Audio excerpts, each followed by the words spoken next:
2 Samuel, chapter 1. David learns of Saul's death. After the death of Saul, David returned from his victory over the Amalekites and spent 2 days in Ziklag. On the third day, a man arrived from Saul's army camp. He had torn his clothes and put dirt on his head to show that he was in mourning. He fell to the ground before David in deep respect. "Where have you come from?" David asked. "I escaped from the Israelite camp," the man replied. "What happened?" David demanded. "Tell me how the battle went." The man replied, "Our entire army fled from the battle. Many of the men are dead, and Saul and his son Jonathan are also dead." "How do you know Saul and Jonathan are dead?" David demanded of the young man. The man answered, "I happened to be on Mount Gilboa, and there was Saul leaning on his spear with the enemy chariots and charioteers closing in on him. When he turned and saw me, he cried out for me to come to him. 'How can I help?' I asked him. He responded, 'Who are you?' 'I am an Amalekite,' I told him. Then he begged me, 'Come over here and put me out of my misery, for I am in terrible pain and want to die.' So I killed him," the Amalekite told David, "for I knew he couldn't live. Then I took his crown and his armband, and I have brought them here to you, my lord." David and his men tore their clothes in sorrow when they heard the news. They mourned and wept and fasted all day for Saul and his son Jonathan, and for the Lord's army and the nation of Israel, because they had died by the sword that day. Then David said to the young man who had brought the news, "Where are you from?" And he replied, "I am a foreigner, an Amalekite who lives in your land." "Why were you not afraid to kill the Lord's anointed one?" David asked. Then David said to one of his men, "Kill him." So the man thrust his sword into the Amalekite and killed him. "You have condemned yourself," David said, "for you yourself confessed that you killed the Lord's anointed one." David's song for Saul and Jonathan. Then David composed a funeral song for Saul and Jonathan, and he commanded that it be taught to the people of Judah. It is known as the Song of the Bow, and it is recorded in the book of Jasher. "Your pride and joy, O Israel, lies dead on the hills. Oh, how the mighty heroes have fallen. Don't announce the news in Gath. Don't proclaim it in the streets of Ashkelon, or the daughters of the Philistines will rejoice and the pagans will laugh in triumph.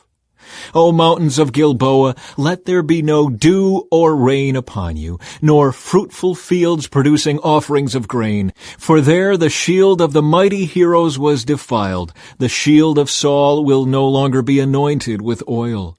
The bow of Jonathan was powerful, and the sword of Saul did its mighty work. They shed the blood of their enemies and pierced the bodies of mighty heroes. How beloved and gracious were Saul and Jonathan. They were together in life and in death.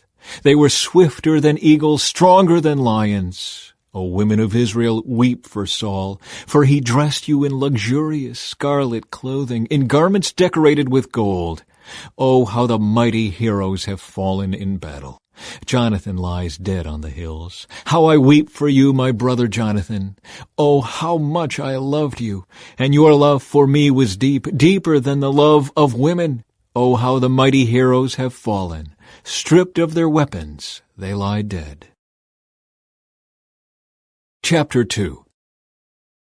David anointed king of Judah. After this, David asked the Lord, "Should I move back to one of the towns of Judah?" "Yes," the Lord replied. Then David asked, "Which town should I go to?" "To Hebron," the Lord answered. David's 2 wives were Ahinoam from Jezreel and Abigail, the widow of Nabal from Carmel. So David and his wives and his men and their families all moved to Judah, and they settled in the villages near Hebron. Then the men of Judah came to David and crowned him king over the people of Judah.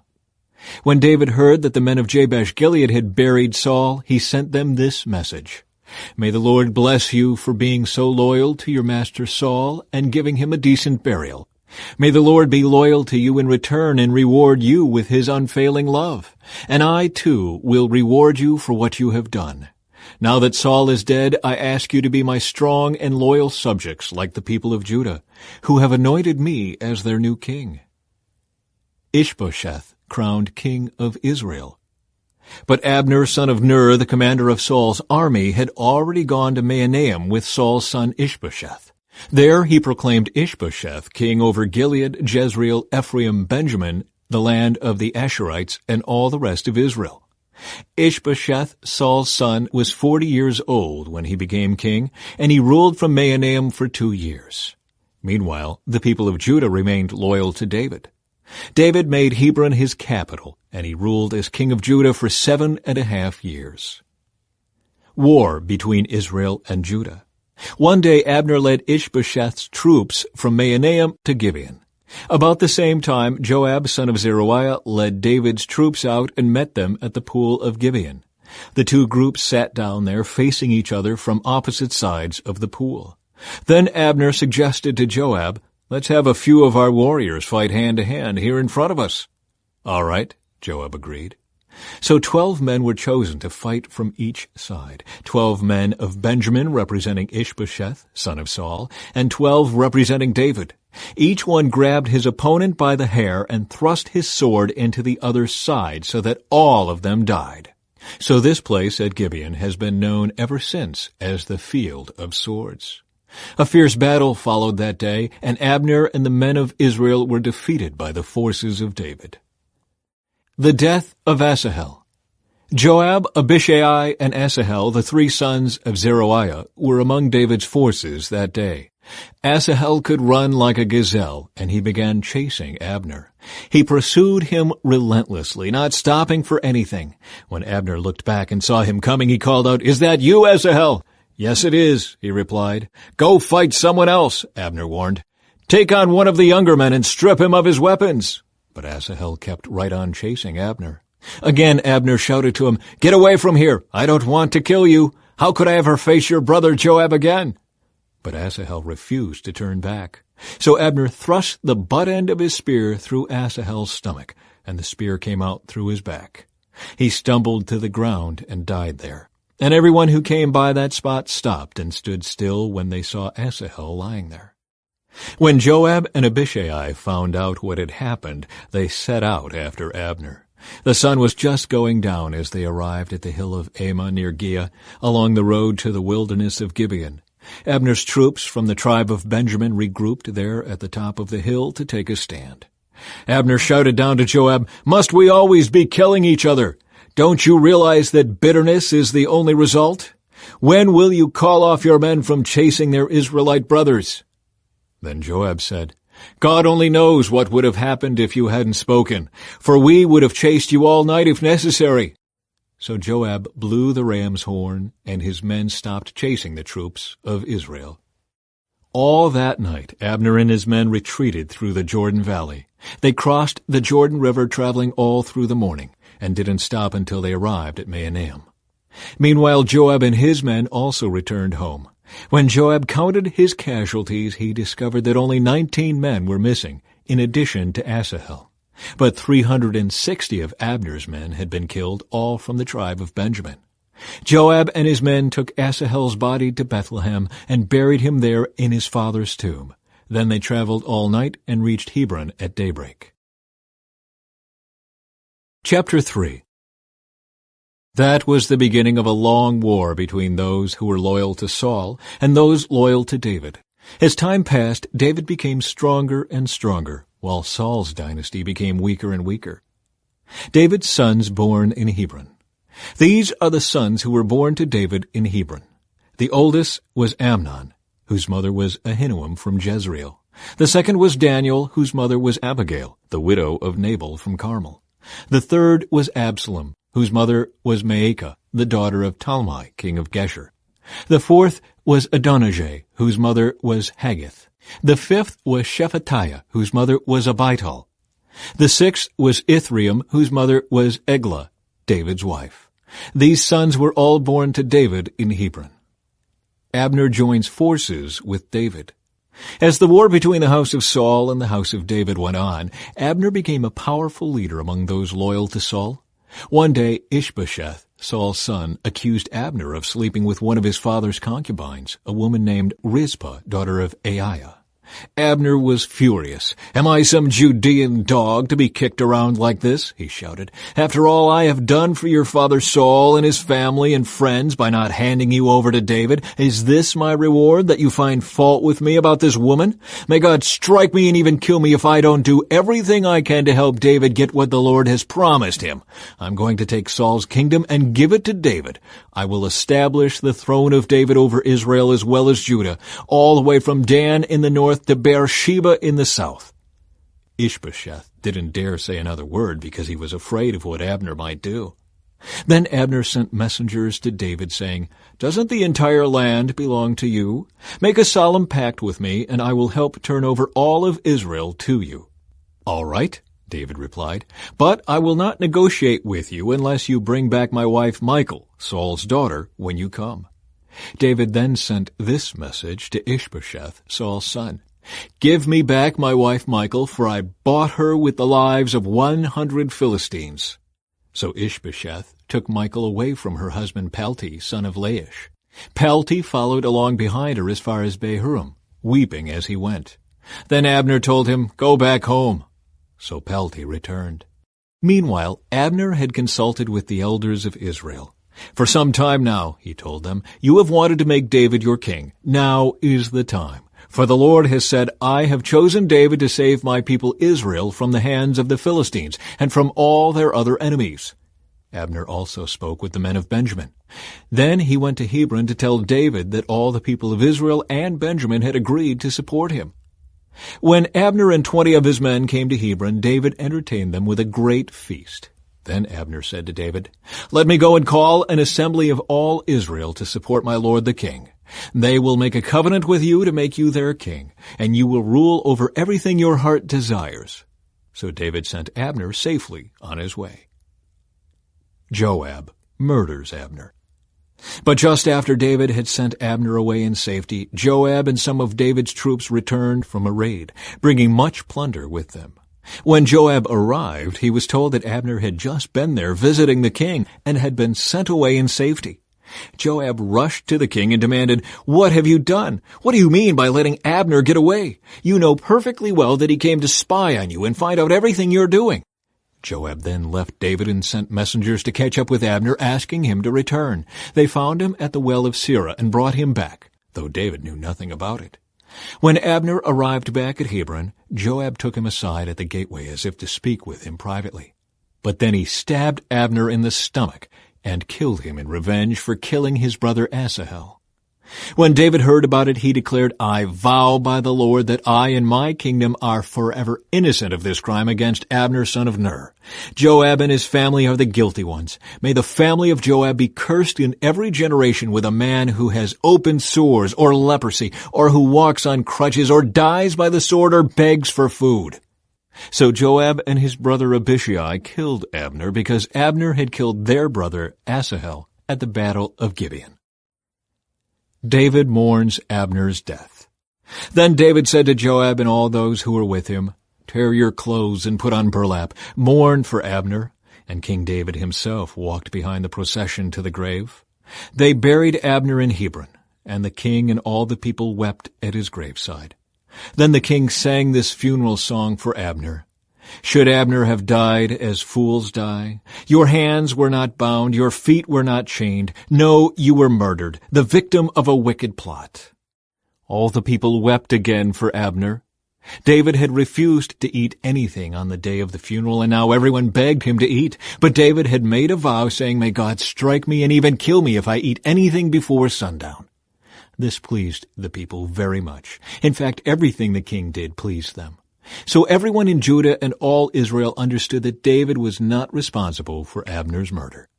Then King David said to his officials, "Don't you realize that a great commander has fallen today in Israel? And even though I am the anointed king, these 2 sons of Zeruiah, Joab and Abishai, are too strong for me to control. So may the Lord repay these evil men for their evil deeds."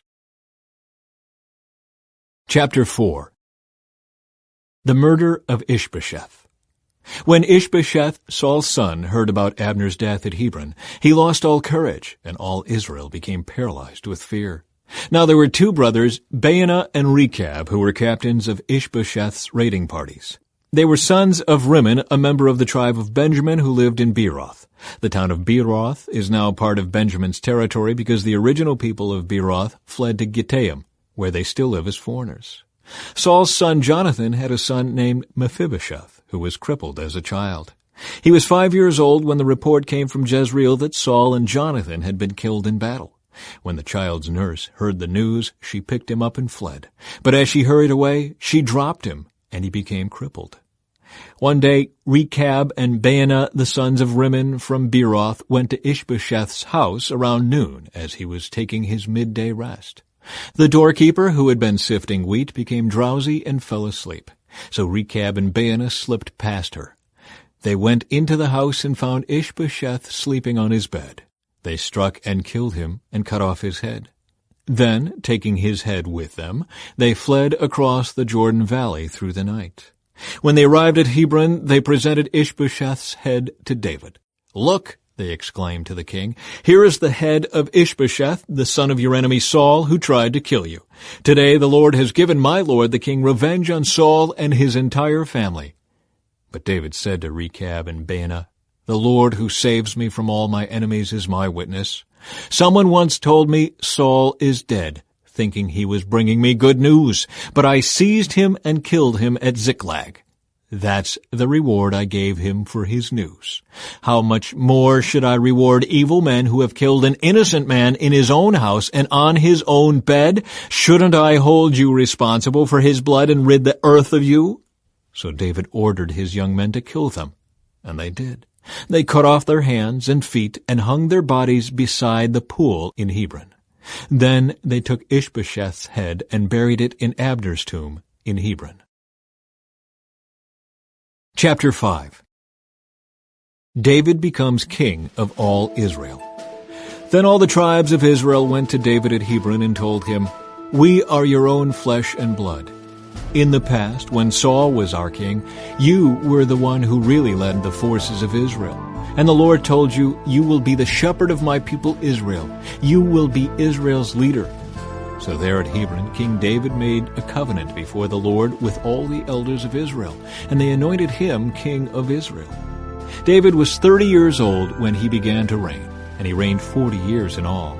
He had reigned over Judah from Hebron for 7 years and 6 months, and from Jerusalem he reigned over all Israel and Judah for 33 years. David captures Jerusalem. David then led his men to Jerusalem to fight against the Jebusites, the original inhabitants of the land who were living there. The Jebusites taunted David, saying, "You'll never get in here. Even the blind and lame could keep you out." For the Jebusites thought they were safe. But David captured the fortress of Zion, which is now called the City of David. On the day of the attack, David said to his troops, "I hate those lame and blind Jebusites. Whoever attacks them should strike by going into the city through the water tunnel." That is the origin of the saying, "The blind and the lame may not enter the house." So David made the fortress his home, and he called it the City of David. He extended the city, starting at the supporting terraces and working inward. And David became more and more powerful, because the Lord God of heaven's armies was with him.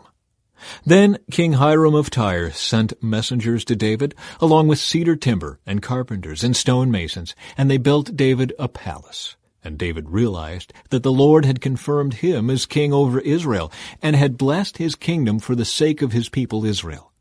After moving from Hebron to Jerusalem, David married more concubines and wives, and they had more sons and daughters. These are the names of David's sons who were born in Jerusalem: Shemua, Shobab, Nathan, Solomon, Ibhar, Elishua, Nepheg, Japhiah, Elishama, Eliada, and Eliphalet. David conquers the Philistines. When the Philistines heard that David had been anointed king of Israel, they mobilized all their forces to capture him. But David was told they were coming, so he went into the stronghold. The Philistines arrived and spread out across the valley of Rephaim. So David asked the Lord, "Should I go out to fight the Philistines? Will you hand them over to me?" The Lord replied to David, "Yes, go ahead. I will certainly hand them over to you." So David went to Baal Perazim and defeated the Philistines there.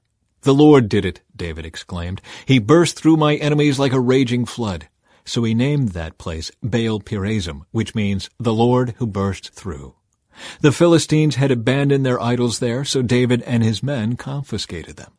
But after a while the Philistines returned and again spread out across the valley of Rephaim. And again David asked the Lord what to do. "Do not attack them straight on," the Lord replied. "Instead, circle around behind and attack them near the poplar trees. When you hear a sound like marching feet in the tops of the poplar trees, be on the alert. That will be the signal that the Lord is moving ahead of you to strike down the Philistine army." So David did what the Lord commanded, and he struck down the Philistines all the way from Gibeon to Gezer. Chapter 6. Moving the Ark to Jerusalem. Then David again gathered all the elite troops in Israel, 30,000 in all. He led them to Baalah of Judah to bring back the Ark of God, which bears the name of the Lord of heaven's armies, who is enthroned between the cherubim. They placed the Ark of God on a new cart and brought it from Abinadab's house, which was on a hill. Uzzah and Ahio, Abinadab's sons, were guiding the cart as it left the house, carrying the Ark of God. Ahio walked in front of the Ark. David and all the people of Israel were celebrating before the Lord, singing songs and playing all kinds of musical instruments, lyres, harps, tambourines, castanets, and cymbals. But when they arrived at the threshing floor of Nacon, the oxen stumbled, and Uzzah reached out his hand and steadied the Ark of God. Then the Lord's anger was aroused against Uzzah, and God struck him dead because of this. So Uzzah died right there beside the Ark of God. David was angry because the Lord's anger had burst out against Uzzah. He named that place Perez Uzzah, which means to burst out against Uzzah, as it is still called today. David was now afraid of the Lord, and he asked, "How can I ever bring the Ark of the Lord back into my care?" So David decided not to move the Ark of the Lord into the city of David. Instead, he took it to the house of Obed-Edom of Gath. The Ark of the Lord remained there in Obed-Edom's house for 3 months, and the Lord blessed Obed-Edom and his entire household. Then King David was told, "The Lord has blessed Obed-Edom's household and everything he has because of the Ark of God." So David went there and brought the Ark of God from the house of Obed-Edom to the city of David with a great celebration. After the men who were carrying the Ark of the Lord had gone 6 steps, David sacrificed a bull and a fattened calf. And David danced before the Lord with all his might, wearing a priestly garment. So David and all the people of Israel brought up the Ark of the Lord with shouts of joy and the blowing of ram's horns. Michal's contempt for David. But as the Ark of the Lord entered the city of David, Michal, the daughter of Saul, looked down from her window. When she saw King David leaping and dancing before the Lord, she was filled with contempt for him. They brought the Ark of the Lord and set it in its place inside the special tent David had prepared for it. And David sacrificed burnt offerings and peace offerings to the Lord. When he had finished his sacrifices, David blessed the people in the name of the Lord of heaven's armies. Then he gave to every Israelite man and woman in the crowd a loaf of bread, a cake of dates, and a cake of raisins. Then all the people returned to their homes. When David returned home to bless his own family, Michal, the daughter of Saul, came out to meet him. She said in disgust, "How distinguished the king of Israel looked today, shamelessly exposing himself to the servant girls like any vulgar person might do." David retorted to Michal, "I was dancing before the Lord who chose me above your father and all his family. He appointed me as the leader of Israel, the people of the Lord, so I celebrate before the Lord. Yes, and I am willing to look even more foolish than this, even to be humiliated in my own eyes. But those servant girls you mentioned will indeed think I am distinguished." So Michal, the daughter of Saul, remained childless throughout her entire life. Chapter 7. The Lord's covenant promise to David. When King David was settled in his palace and the Lord had given him rest from all the surrounding enemies, the king summoned Nathan the prophet. "Look," David said, "I am living in a beautiful cedar palace, but the Ark of God is out there in a tent." Nathan replied to the king, "Go ahead and do whatever you have in mind, for the Lord is with you." But that same night the Lord said to Nathan, "Go and tell my servant David, this is what the Lord has declared. Are you the one to build a house for me to live in? I have never lived in a house. From the day I brought the Israelites out of Egypt until this very day, I have always moved from one place to another with a tent, and a tabernacle as my dwelling. Yet no matter where I have gone with the Israelites, I have never once complained to Israel's tribal leaders, the shepherds of my people Israel. I have never asked them, "Why haven't you built me a beautiful cedar house?" Now go and say to my servant David, "This is what the Lord of heaven's armies has declared. I took you from tending sheep in the pasture and selected you to be the leader of my people Israel. I have been with you wherever you have gone, and I have destroyed all your enemies before your eyes. Now I will make your name as famous as anyone who has ever lived on the earth, and I will provide a homeland for my people Israel, planting them in a secure place where they will never be disturbed. Evil nations won't oppress them as they've done in the past, starting from the time I appointed judges to rule my people Israel. And I will give you rest from all your enemies. Furthermore, the Lord declares that he will make a house for you, a dynasty of kings. For when you die and are buried with your ancestors, I will raise up one of your descendants, your own offspring, and I will make his kingdom strong. He is the one who will build a house, a temple for my name, and I will secure his royal throne forever. I will be his father, and he will be my son. If he sins, I will correct and discipline him with the rod, like any father would do. But my favor will not be taken from him as I took it from Saul, whom I removed from your sight. Your house and your kingdom will continue before me for all time, and your throne will be secure forever." So Nathan went back to David and told him everything the Lord had said in this vision. David's prayer of thanks. Then King David went in and sat before the Lord and prayed. "Who am I, O sovereign Lord, and what is my family that you have brought me this far? And now, sovereign Lord, in addition to everything else you speak of giving your servant a lasting dynasty, do you deal with everyone this way, O sovereign Lord? What more can I say to you? You know what your servant is really like, sovereign Lord. Because of your promise and according to your will, you have done all these great things and have made them known to your servant. How great you are, O sovereign Lord! There is no one like you. We have never even heard of another God like you. What other nation on earth is like your people Israel? What other nation, O God, have you redeemed from slavery to be your own people? You made a great name for yourself when you redeemed your people from Egypt. You performed awesome miracles and drove out the nations and gods that stood in their way. You made Israel your very own people forever, and you, O Lord, became their God. And now, O Lord God, I am your servant. Do as you have promised concerning me and my family. Confirm it as a promise that will last forever. And may your name be honored forever, so that everyone will say, the Lord of heaven's armies is God over Israel. And may the house of your servant David continue before you forever. O Lord of heaven's armies, God of Israel, I have been bold enough to pray this prayer to you because you have revealed all this to your servant, saying, I will build a house for you, a dynasty of kings. For you are God, O sovereign Lord. Your words are truth, and you have promised these good things to your servant.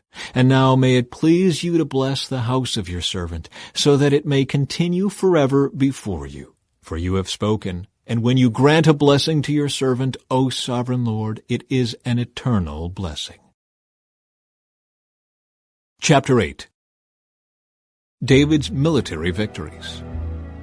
After this, David defeated and subdued the Philistines by conquering Gath, their largest town. David also conquered the land of Moab. He made the people lie down on the ground in a row, and he measured them off in groups with a length of rope.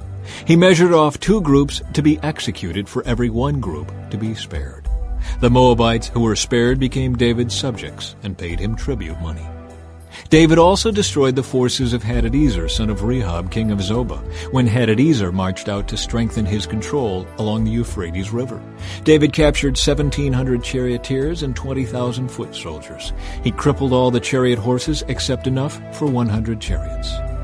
When Arameans from Damascus arrived to help King Hadadezer, David killed 22,000 of them. Then he placed several army garrisons in Damascus, the Aramean capital, and the Arameans became David's subjects and paid him tribute money. So the Lord made David victorious wherever he went. David brought the gold shields of Hadadezer's officers to Jerusalem, along with a large amount of bronze from Hadadezer's towns of Teba and Berothai. When King Toi of Hamath heard that David had destroyed the entire army of Hadadezer, he sent his son Joram to congratulate King David for his successful campaign. Hadadezer and Toi had been enemies and were often at war. Joram presented David with many gifts of silver, gold, and bronze. King David dedicated all these gifts to the Lord, as he did with the silver and gold from the other nations he had defeated, from Edom, Moab, Ammon, Philistia, and Amalek, and from Hadadezer son of Rehob, king of Zobah. So David became very famous. After his return, he destroyed 18,000 Edomites in the Valley of Salt. He placed army garrisons throughout Edom, and all the Edomites became David's subjects. In fact, the Lord made David victorious wherever he went. So David reigned over all Israel and did what was just and right for all his people. Joab, son of Zeruiah, was commander of the army. Jehoshaphat, son of Ahilud, was the royal historian. Zadok, son of Ahitub, and Ahimelech, son of Abiathar, were the priests. Seraiah was the court secretary. Benaiah, son of Jehoiada, was captain of the king's bodyguard. And David's sons served as priestly leaders. Chapter 9. David's kindness to Mephibosheth. One day David asked, "Is anyone in Saul's family still alive? Anyone to whom I can show kindness for Jonathan's sake?" He summoned a man named Ziba, who had been one of Saul's servants. "Are you Ziba?" the king asked. "Yes, sir, I am," Ziba replied. The king then asked him, "Is anyone still alive from Saul's family? If so, I want to show God's kindness to them." Ziba replied, "Yes, one of Jonathan's sons is still alive. He is crippled in both feet." "Where is he?" the king asked. "In Lodebar," Ziba told him, "at the home of Machir, son of Ammiel." So David sent for him and brought him from Machir's home. His name was Mephibosheth. He was Jonathan's son and Saul's grandson. When he came to David, he bowed low to the ground in deep respect.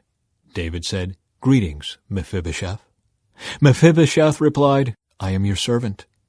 "Don't be afraid," David said. "I intend to show kindness to you because of my promise to your father Jonathan. I will give you all the property that once belonged to your grandfather Saul, and you will eat here with me at the king's table." Mephibosheth bowed respectfully and exclaimed, "Who is your servant that you should show such kindness to a dead dog like me?" Then the king summoned Saul's servant Ziba and said, "I have given your master's grandson everything that belonged to Saul and his family. You and your sons and servants are to farm the land for him to produce food for your master's household.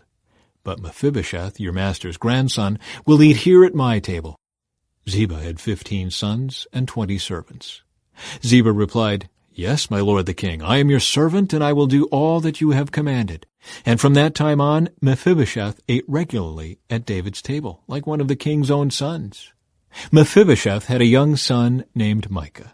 From then on, all the members of Ziba's household were Mephibosheth's servants. And Mephibosheth, who was crippled in both feet, lived in Jerusalem and ate regularly at the king's table.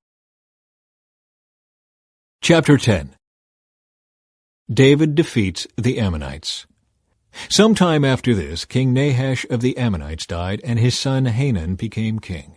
David said, "I am going to show loyalty to Hanun just as his father Nahash was always loyal to me."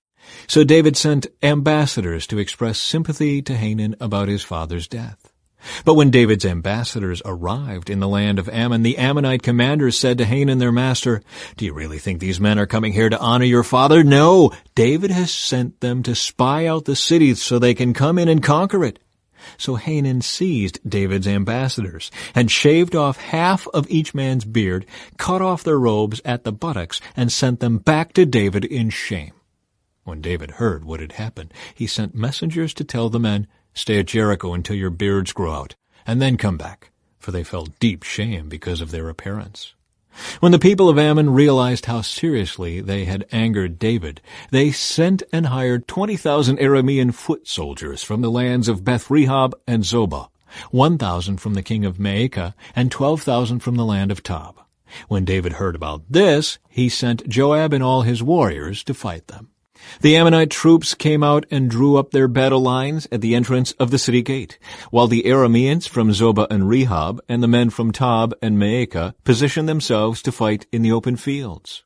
When Joab saw that he would have to fight on both the front and the rear, he chose some of Israel's elite troops and placed them under his personal command to fight the Arameans in the fields. He left the rest of the army under the command of his brother Abishai, who was to attack the Ammonites. "If the Arameans are too strong for me, then come over and help me," Joab told his brother. "And if the Ammonites are too strong for you, I will come and help you. Be courageous. Let us fight bravely for our people and the cities of our God. May the Lord's will be done." When Joab and his troops attacked, the Arameans began to run away. And when the Ammonites saw the Arameans running, they ran from Abishai and retreated into the city. After the battle was over, Joab returned to Jerusalem. The Arameans now realized that they were no match for Israel. So when they regrouped, they were joined by additional Aramean troops summoned by Hadadezer from the other side of the Euphrates River. These troops arrived at Helam under the command of Shobak, the commander of Hadadezer's forces. When David heard what was happening, he mobilized all Israel, crossed the Jordan River, and led the army to Helam. The Arameans positioned themselves in battle formation and fought against David. But again the Arameans fled from the Israelites. This time David's forces killed 700 charioteers and 40,000 foot soldiers, including Shobak, the commander of their army. When all the kings allied with Hadadezer saw that they had been defeated by Israel, they surrendered to Israel and became their subjects. After that, the Arameans were afraid to help the Ammonites. Chapter 11. David and Bathsheba. In the spring of the year, when kings normally go out to war, David sent Joab and the Israelite army to fight the Ammonites. They destroyed the Ammonite army and laid siege to the city of Rabbah. However, David stayed behind in Jerusalem. Late one afternoon, after his midday rest, David got out of bed and was walking on the roof of the palace. As he looked out over the city, he noticed a woman of unusual beauty taking a bath. He sent someone to find out who she was, and he was told, "She is Bathsheba, the daughter of Eliam, and the wife of Uriah the Hittite." Then David sent messengers to get her, and when she came to the palace, he slept with her. She had just completed the purification rites after having her menstrual period. Then she returned home. Later, when Bathsheba discovered that she was pregnant, she sent David a message saying, "I'm pregnant." Then David sent word to Joab, "Send me Uriah the Hittite." So Joab sent him to David. When Uriah arrived, David asked him how Joab and the army were getting along and how the war was progressing. Then he told Uriah, "Go on home and relax." David even sent a gift to Uriah after he had left the palace. But Uriah didn't go home. He slept that night at the palace entrance with the king's palace guard. When David heard that Uriah had not gone home, he summoned him and asked, "What's the matter?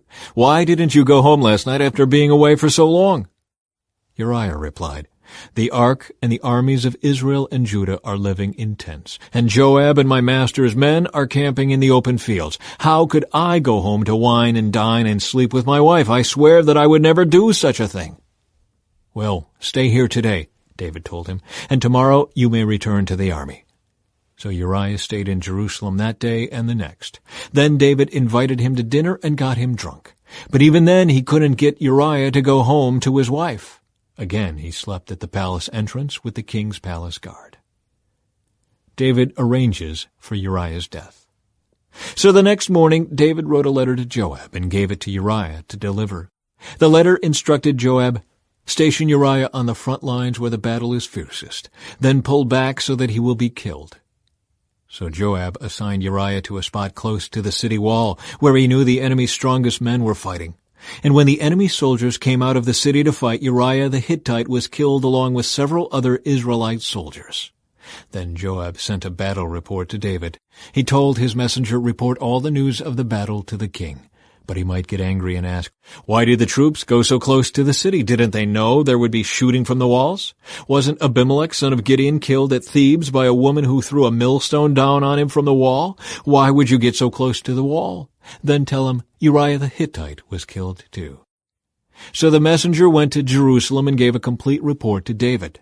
"The enemy came out against us in the open fields," he said, "and as we chased them back to the city gate, the archers on the wall shot arrows at us. Some of the king's men were killed, including Uriah the Hittite." "Well, tell Joab not to be discouraged," David said. "The sword devours this one today and that one tomorrow. Fight harder next time and conquer the city." When Uriah's wife heard that her husband was dead, she mourned for him. When the period of mourning was over, David sent for her and brought her to the palace, and she became one of his wives. Then she gave birth to a son. But the Lord was displeased with what David had done. Chapter 12. Nathan rebukes David. So the Lord sent Nathan the prophet to tell David this story. There were 2 men in a certain town. One was rich and one was poor. The rich man owned a great many sheep and cattle.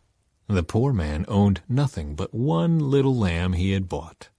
He raised that little lamb, and it grew up with his children. It ate from the man's own plate and drank from his cup. He cuddled it in his arms like a baby daughter. One day a guest arrived at the home of the rich man. But instead of killing an animal from his own flock or herd, he took the poor man's lamb and killed it and prepared it for his guest. David was furious. "As surely as the Lord lives," he vowed, "any man who would do such a thing deserves to die. He must repay 4 lambs to the poor man for the one he stole and for having no pity." Then Nathan said to David, "You are that man. The Lord, the God of Israel, says, I anointed you king of Israel and saved you from the power of Saul. I gave you your master's house and his wives, and the kingdoms of Israel and Judah. And if that had not been enough, I would have given you much, much more. Why then have you despised the word of the Lord and done this horrible deed? For you have murdered Uriah the Hittite with the sword of the Ammonites and stolen his wife. From this time on your family will live by the sword because you have despised me by taking Uriah's wife to be your own. This is what the Lord says. Because of what you have done, I will cause your own household to rebel against you. I will give your wives to another man before your very eyes, and he will go to bed with them in public view. You did it secretly, but I will make this happen to you openly in the sight of all Israel." David confesses his guilt. Then David confessed to Nathan, "I have sinned against the Lord." Nathan replied, "Yes, but the Lord has forgiven you, and you won't die for this sin. Nevertheless, because you have shown utter contempt for the Lord by doing this, your child will die." After Nathan returned to his home, the Lord sent a deadly illness to the child of David and Uriah's wife. David begged God to spare the child. He went without food and lay all night on the bare ground. The elders of his household pleaded with him to get up and eat with them, but he refused. Then, on the 7th day, the child died. David's advisers were afraid to tell him. He wouldn't listen to reason while the child was ill. They said, "What drastic thing will he do when we tell him the child is dead?" When David saw them whispering, he realized what had happened. "Is the child dead?" he asked. "Yes," they replied, "he is dead." Then David got up from the ground, washed himself, put on lotions, and changed his clothes. He went to the tabernacle and worshipped the Lord. After that he returned to the palace and was served food and ate. His advisers were amazed. "We don't understand you," they told him. "While the child was still living, you wept and refused to eat, but now that the child is dead, you have stopped your mourning and are eating again." David replied, "I fasted and wept while the child was alive, for I said, perhaps the Lord will be gracious to me and let the child live. But why should I fast when he is dead? Can I bring him back again? I will go to him one day, but he cannot return to me." Then David comforted Bathsheba, his wife, and slept with her. She became pregnant and gave birth to a son, and they named him Solomon. The Lord loved the child and sent word through Nathan the prophet that they should name him Jedediah, which means beloved of the Lord, as the Lord had commanded. David captures Rabbah. Meanwhile, Joab was fighting against Rabbah, the capital of Ammon, and he captured the royal fortifications. Joab sent messengers to tell David, "I have fought against Rabbah and captured its water supply." Now bring the rest of the army and capture the city. Otherwise I will capture it and get credit for the victory." So David gathered the rest of the army and went to Rabbah, and he fought against it and captured it. David removed the crown from the king's head, and it was placed on his own head. The crown was made of gold and set with gems, and it weighed 75 pounds. David took a vast amount of plunder from the city. He also made slaves of the people of Rabbah and forced them to labor with saws, iron picks, and iron axes, and to work in the brick kilns. That is how he dealt with the people of all the Ammonite towns. Then David and all the army returned to Jerusalem. Chapter 13. The Rape of Tamar. Now David's son Absalom had a beautiful sister named Tamar, and Amnon, her half-brother, fell desperately in love with her. Amnon became so obsessed with Tamar that he became ill. She was a virgin, and Amnon thought he could never have her. But Amnon had a very crafty friend, his cousin Jonadab. He was the son of David's brother Shimei. One day Jonadab said to Amnon, "What's the trouble? Why should the son of a king look so dejected morning after morning?" So Amnon told him, "I am in love with Tamar, my brother Absalom's sister." "Well," Jonadab said, "I'll tell you what to do. Go back to bed and pretend you are ill. When your father comes to see you, ask him to let Tamar come and prepare some food for you. Tell him you'll feel better if she prepares it as you watch and feeds you with her own hands." So Amnon lay down and pretended to be sick. And when the king came to see him, Amnon asked him, "Please let my sister Tamar come and cook my favorite dish as I watch. Then I can eat it from her own hands." So David agreed and sent Tamar to Amnon's house to prepare some food for him. When Tamar arrived at Amnon's house, she went to the place where he was lying down so he could watch her mix some dough. Then she baked his favorite dish for him. But when she set the serving tray before him, he refused to eat. "Everyone, get out of here," Amnon told his servants. So they all left. Then he said to Tamar, "Now bring the food into my bedroom and feed it to me here." So Tamar took his favorite dish to him. But as she was feeding him, he grabbed her and demanded, "Come to bed with me, my darling sister." "No, my brother," she cried. "Don't be foolish. Don't do this to me. Such wicked things aren't done in Israel. Where could I go in my shame? And you would be called one of the greatest fools in Israel. Please just speak to the king about it, and he will let you marry me." But Amnon wouldn't listen to her, and since he was stronger than she was, he raped her. Then suddenly Amnon's love turned to hate, and he hated her even more than he had loved her. "Get out of here," he snarled at her. "No, no," Tamar cried. "Sending me away now is worse than what you've already done to me." But Amnon wouldn't listen to her. He shouted for his servant and demanded, "Throw this woman out and lock the door behind her." So the servant put her out and locked the door behind her. She was wearing a long, beautiful robe, as was the custom in those days for the king's virgin daughters. But now Tamar tore her robe and put ashes on her head. And then, with her face in her hands, she went away crying. Her brother Absalom saw her and asked, "Is it true that Amnon has been with you?" "Well, my sister, keep quiet for now, since he's your brother. Don't you worry about it." So Tamar lived as a desolate woman in her brother Absalom's house. When King David heard what had happened, he was very angry. And though Absalom never spoke to Amnon about this, he hated Amnon deeply because of what he had done to his sister. Absalom's revenge on Amnon. 2 years later, when Absalom's sheep were being sheared at Baal-Hazor near Ephraim, Absalom invited all the king's sons to come to a feast.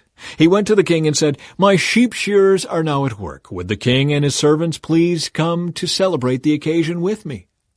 The king replied, "No, my son, if we all came, we would be too much of a burden on you." Absalom pressed him, but the king would not come, though he gave Absalom his blessing. "Well then," Absalom said, "if you can't come, how about sending my brother Amnon with us?" "Why Amnon?" the king asked. But Absalom kept on pressing the king until he finally agreed to let all his sons attend, including Amnon. So Absalom prepared a feast fit for a king. Absalom told his men, "Wait until Amnon gets drunk. Then at my signal, kill him. Don't be afraid, I'm the one who has given the command. Take courage and do it." So at Absalom's signal, they murdered Amnon. Then the other sons of the king jumped on their mules and fled. As they were on their way back to Jerusalem, this report reached David.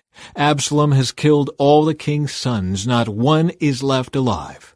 The king got up, tore his robe, and threw himself on the ground. His advisers also tore their clothes in horror and sorrow.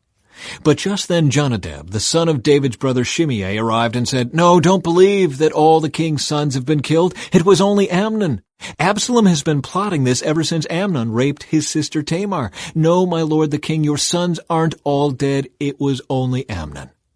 Meanwhile, Absalom escaped.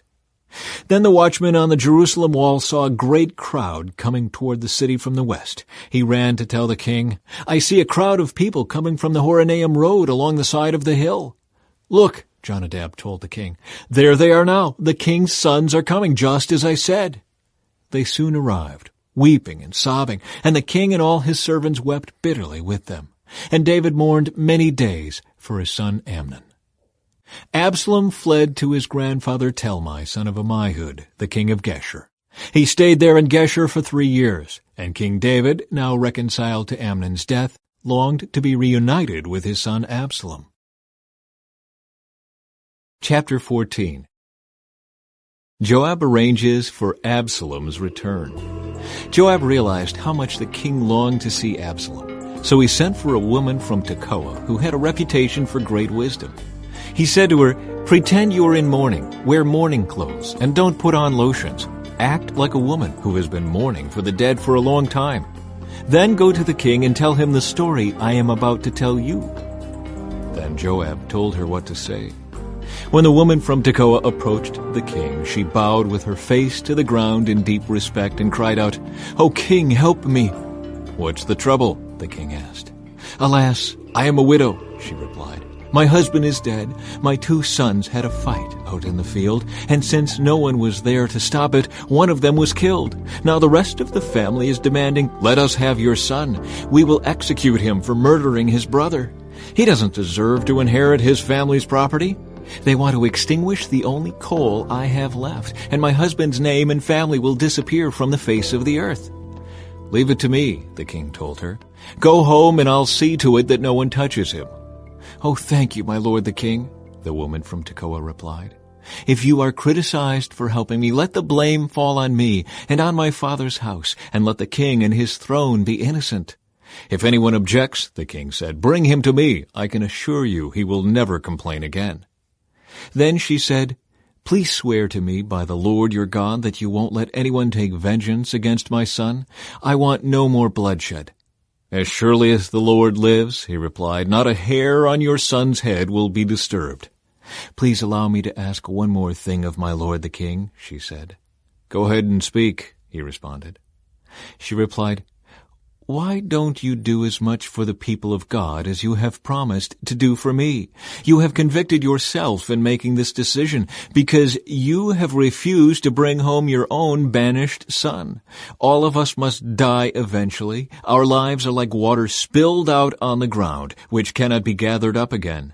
But God does not just sweep life away. Instead, He devises ways to bring us back when we have been separated from Him. I have come to plead with my lord the king because people have threatened me. I said to myself, perhaps the king will listen to me and rescue us from those who would cut us off from the inheritance God has given us. Yes, my lord the king will give us peace of mind again. I know that you are like an angel of God in discerning good from evil. May the Lord your God be with you." "I must know one thing," the king replied, "and tell me the truth." "Yes, my lord the king," she responded. "Did Joab put you up to this?"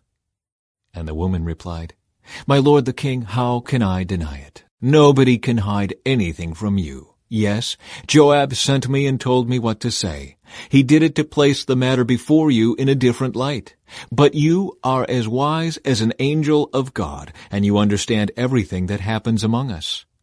So the king sent for Joab and told him, "All right, go and bring back the young man Absalom." Joab bowed with his face to the ground in deep respect and said, "At last I know that I have gained your approval, my lord the king, for you have granted me this request." Then Joab went to Geshur and brought Absalom back to Jerusalem. But the king gave this order, "Absalom may go to his own house, but he must never come into my presence." So Absalom did not see the king. Absalom reconciled to David. Now Absalom was praised as the most handsome man in all Israel. He was flawless from head to foot. He cut his hair only once a year, and then only because it was so heavy. When he weighed it out, it came to 5 pounds. He had 3 sons and 1 daughter. His daughter's name was Tamar, and she was very beautiful. Absalom lived in Jerusalem for 2 years, but he never got to see the king. Then Absalom sent for Joab to ask him to intercede for him, but Joab refused to come. Absalom sent for him a second time, but again Joab refused to come. So Absalom said to his servants, "Go and set fire to Joab's barley field, the field next to mine." So they set his field on fire, as Absalom had commanded. Then Joab came to Absalom at his house and demanded, "Why did your servant set my field on fire?" And Absalom replied, "Because I wanted you to ask the king why he brought me back from Geshur if he didn't intend to see me. I might as well have stayed there. Let me see the king. If he finds me guilty of anything, then let him kill me." So Joab told the king what Absalom had said. Then, at last, David summoned Absalom, who came and bowed low before the king, and the king kissed him. Chapter 15. Absalom's Rebellion. After this, Absalom bought a chariot and horses, and he hired 50 bodyguards to run ahead of him. He got up early every morning and went out to the gate of the city. When people brought a case to the king for judgment, Absalom would ask where in Israel they were from, and they would tell him their tribe. Then Absalom would say, "You've really got a strong case here. It's too bad the king doesn't have anyone to hear it. I wish I were the judge. Then everyone could bring their cases to me for judgment, and I would give them justice." When people tried to bow before him, Absalom wouldn't let them. Instead, he took them by the hand and kissed them. Absalom did this with everyone who came to the king for judgment, and so he stole the hearts of all the people of Israel. After 4 years, Absalom said to the king, "Let me go to Hebron to offer a sacrifice to the Lord and fulfill a vow I made to him. For while your servant was at Geshur and Aram, I promised to sacrifice to the Lord in Hebron if he would bring me back to Jerusalem." "All right," the king told him, "go and fulfill your vow." So Absalom went to Hebron. But while he was there, he sent secret messengers to all the tribes of Israel to stir up a rebellion against the king. "As soon as you hear the ram's horn," his message read, "you are to say, 'Absalom has been crowned king in Hebron.'" He took 200 men from Jerusalem with him as guests, but they knew nothing of his intentions. While Absalom was offering the sacrifices, he sent for Ahithophel, one of David's counselors, who lived in Gilo. Soon many others also joined Absalom, and the conspiracy gained momentum. David escapes from Jerusalem. A messenger soon arrived in Jerusalem to tell David, "All Israel has joined Absalom in a conspiracy against you. Then we must flee at once, or it will be too late." David urged his men, "Hurry! If we get out of the city before Absalom arrives, both we and the city of Jerusalem will be spared from disaster." "We're with you," his advisers replied. "Do what you think is best." So the king and all his household set out at once. He left no one behind except 10 of his concubines to look after the palace. The king and all his people set out on foot, pausing at the last house to let all the king's men move past to lead the way. There were 600 men from Gath who had come with David, along with the king's bodyguard. Then the king turned and said to Ittai, a leader of the men from Gath, "Why are you coming with us? Go on back to King Absalom, for you are a guest in Israel, a foreigner in exile. You arrived only recently, and should I force you today to wander with us? I don't even know where we will go. Go on back and take your kinsman with you, and may the Lord show you his unfailing love and faithfulness." But Ittai said to the king, "I vow by the Lord and by your own life that I will go wherever my lord the king goes, no matter what happens, whether it means life or death." David replied, "All right, come with us." So Ittai and all his men and their families went along. Everyone cried loudly as the king and his followers passed by. They crossed the Kidron Valley and then went out toward the wilderness. Zadok and all the Levites also came along, carrying the Ark of the Covenant of God. They set down the Ark of God, and Abiathar offered sacrifices until everyone had passed out of the city. Then the king instructed Zadok to take the Ark of God back into the city. "If the Lord sees fit," David said, "he will bring me back to see the Ark and the tabernacle again. But if he is through with me, then let him do what seems best to him." The king also told Zadok the priest, Look, here is my plan. You and Abiathar should return quietly to the city with your son Ahimaaz and Abiathar's son Jonathan. I will stop at the shallows of the Jordan River and wait there for a report from you." So Zadok and Abiathar took the ark of God back to the city and stayed there. David walked up the road to the Mount of Olives, weeping as he went. His head was covered and his feet were bare as a sign of mourning. And the people who were with him covered their heads and wept as they climbed the hill. When someone told David that his adviser Ahithophel was now backing Absalom, David prayed, "O Lord, let Ahithophel give Absalom foolish advice." When David reached the summit of the Mount of Olives where people worshipped God, Hushai the Archite was waiting there for him. Hushai had torn his clothing and put dirt on his head as a sign of mourning. But David told him, "If you go with me, you will only be a burden. Return to Jerusalem and tell Absalom, I will now be your adviser, O king, just as I was your father's adviser in the past. Then you can frustrate and counter Ahithophel's advice. Zadok and Abiathar the priests will be there. Tell them about the plans being made in the king's palace, and they will send their sons Ahimaaz and Jonathan to tell me what is going on." So David's friend Hushai returned to Jerusalem, getting there just as Absalom arrived. Chapter 16. David and Ziba. When David had gone a little beyond the summit of the Mount of Olives, Ziba, the servant of Mephibosheth, was waiting there for him. He had 2 donkeys loaded with 200 loaves of bread, 100 clusters of raisins, 100 bunches of summer fruit, and a wineskin full of wine. "What are these for?" the king asked Ziba. Ziba replied, "The donkeys are for the king's people to ride on, and the bread and summer fruit are for the young men to eat. The wine is for those who become exhausted in the wilderness." "And where is Mephibosheth, Saul's grandson?" the king asked him. "He stayed in Jerusalem," Ziba replied. "He said, 'Today I will get back the kingdom of my grandfather Saul.'" "In that case," the king told Ziba, "I give you everything Mephibosheth owns." "I bow before you," Ziba replied. "May I always be pleasing to you, my lord the king." Shimei curses David. As King David came to Bahurim, a man came out of the village cursing them. It was Shimei, son of Gera, from the same clan as Saul's family. He threw stones at the king and the king's officers and all the mighty warriors who surrounded him. "Get out of here, you murderer, you scoundrel!" he shouted at David. "The Lord is paying you back for all the bloodshed in Saul's clan. You stole his throne, and now the Lord has given it to your son Absalom. At last you will taste some of your own medicine, for you are a murderer." "Why should this dead dog curse my lord the king?" Abishai, son of Zeruiah, demanded. "Let me go over and cut off his head." "No," the king said. "Who asked your opinion, you sons of Zeruiah? If the Lord has told him to curse me, who are you to stop him?" Then David said to Abishai and to all his servants, "My own son is trying to kill me. Doesn't this relative of Saul have even more reason to do so? Leave him alone and let him curse, for the Lord has told him to do it. And perhaps the Lord will see that I am being wronged and will bless me because of these curses today." So David and his men continued down the road, and Shimei kept pace with them on a nearby hillside, cursing as he went, and throwing stones at David and tossing dust into the air. The king and all who were with him grew weary along the way, so they rested when they reached the Jordan River. Ahithophel advises Absalom.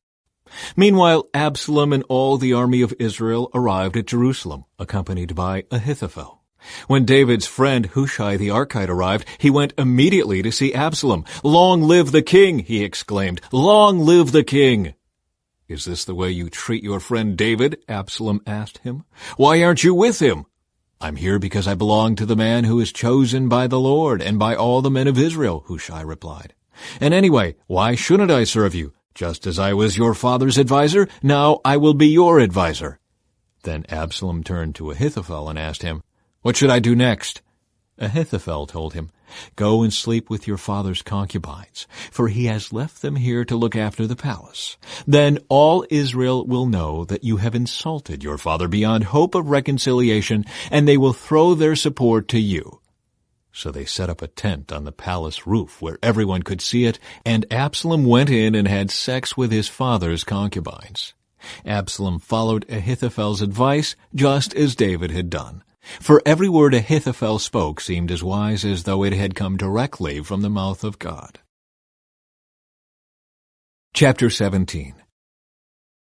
Now Ahithophel urged Absalom, "Let me choose 12,000 men to start out after David tonight. I will catch up with him while he is weary and discouraged. He and his troops will panic, and everyone will run away.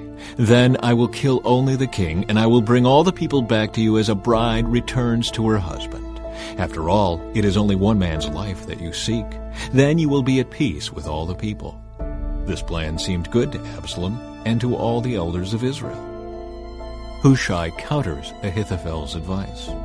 But then Absalom said, "Bring in Hushai the Archite. Let's see what he thinks about this." When Hushai arrived, Absalom told him what Ahithophel had said. Then he asked, "What is your opinion? Should we follow Ahithophel's advice? If not, what do you suggest?"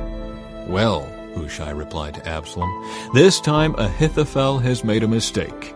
You know your father and his men, they are mighty warriors. Right now, they are as enraged as a mother bear who has been robbed of her cubs. And remember that your father is an experienced man of war. He won't be spending the night among the troops. He is probably already hidden in some pit or cave. And when he comes out and attacks, and a few of your men fall, there will be panic among your troops, and the word will spread that Absalom's men are being slaughtered. Then even the bravest soldiers, though they have the heart of a lion, will be paralyzed with fear. For all Israel knows what a mighty warrior your father is, and how courageous his men are. I recommend that you mobilize the entire army of Israel, bringing them from as far away as Dan in the north and Beersheba in the south. That way you will have an army as numerous as the sand on the seashore, and I advise that you personally lead the troops. When we find David, we'll fall on him like dew that falls on the ground. Then neither he nor any of his men will be left alive. And if David were to escape into some town, you will have all Israel there at your command. Then we can take ropes and drag the walls of the town into the nearest valley until every stone is torn down."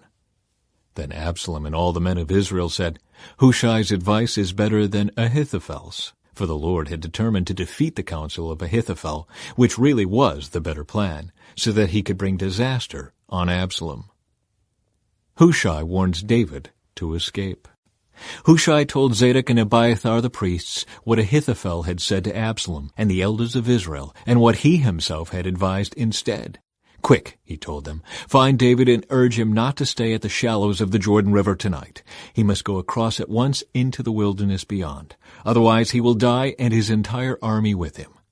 Jonathan and Ahimaaz had been staying at Enrogel so as not to be seen entering and leaving the city. Arrangements had been made for a servant girl to bring them the message they were to take to King David. But a boy spotted them at Enrogel, and he told Absalom about it. So they quickly escaped to Bahurim, where a man hid them down inside a well in his courtyard. The man's wife put a cloth over the top of the well and scattered grain on it to dry in the sun, so no one suspected they were there. When Absalom's men arrived, they asked her, "Have you seen Ahimaaz and Jonathan?" The woman replied, "They were here, but they crossed over the brook." Absalom's men looked for them without success and returned to Jerusalem. Then the two men crawled out of the well and hurried on to King David. "Quick," they told him, "cross the Jordan tonight." And they told him how Ahithophel had advised that he be captured and killed. So David and all the people with him went across the Jordan River during the night, and they were all on the other bank before dawn. When Ahithophel realized that his advice had not been followed, he saddled his donkey, went to his hometown, set his affairs in order, and hanged himself. He died there and was buried in the family tomb. David soon arrived at Mahanaim. By now Absalom had mobilized the entire army of Israel and was leading his troops across the Jordan River. Absalom had appointed Amasa as commander of his army, replacing Joab, who had been commander under David. Amasa was Joab's cousin. His father was Jether, an Ishmaelite. His mother, Abigail, daughter of Nahash, was the sister of Joab's mother, Zeruiah. Absalom and the Israelite army set up camp in the land of Gilead. When David arrived at Mahanaim, he was warmly greeted by Shobai, son of Nahash, who came from Rabbah of the Ammonites, and by Makir, son of Amiel from Lodebar, and by Barzillai of Gilead from Rogelim. They brought sleeping mats, cooking pots, serving bowls, wheat and barley, flour and roasted grain, beans, lentils, honey, butter, sheep, goats, and cheese for David and those who were with him. For they said, "You must all be very hungry and tired and thirsty after your long march through the wilderness." Chapter 18. Absalom's defeat and death. David now mustered the men who were with him and appointed generals and captains to lead them. He sent the troops out in 3 groups, placing one group under Joab, one under Joab's brother Abishai, son of Zeruiah, and one under Ittai, the man from Gath. The king told his troops, "I am going out with you." But his men objected strongly. "You must not go," they urged. "If we have to turn and run, and even if half of us die, it will make no difference to Absalom's troops. They will be looking only for you. You are worth 10,000 of us, and it is better that you stay here in the town and send help if we need it." "If you think that's the best plan, I'll do it," the king answered. So he stood alongside the gate of the town as all the troops marched out in groups of hundreds and of thousands. And the king gave this command to Joab, Abishai, and Ittai, "For my sake, deal gently with young Absalom." And all the troops heard the king give this order to his commanders. So the battle began in the forest of Ephraim, and the Israelite troops were beaten back by David's men. There was a great slaughter that day, and 20,000 men laid down their lives. The battle raged all across the countryside, and more men died because of the forest than were killed by the sword. During the battle, Absalom happened to come upon some of David's men. He tried to escape on his mule, but as he rode beneath the thick branches of a great tree, his hair got caught in the tree.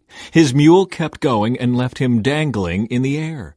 One of David's men saw what had happened and told Joab, "I saw Absalom dangling from a great tree." "What?" Joab demanded. "You saw him there and didn't kill him?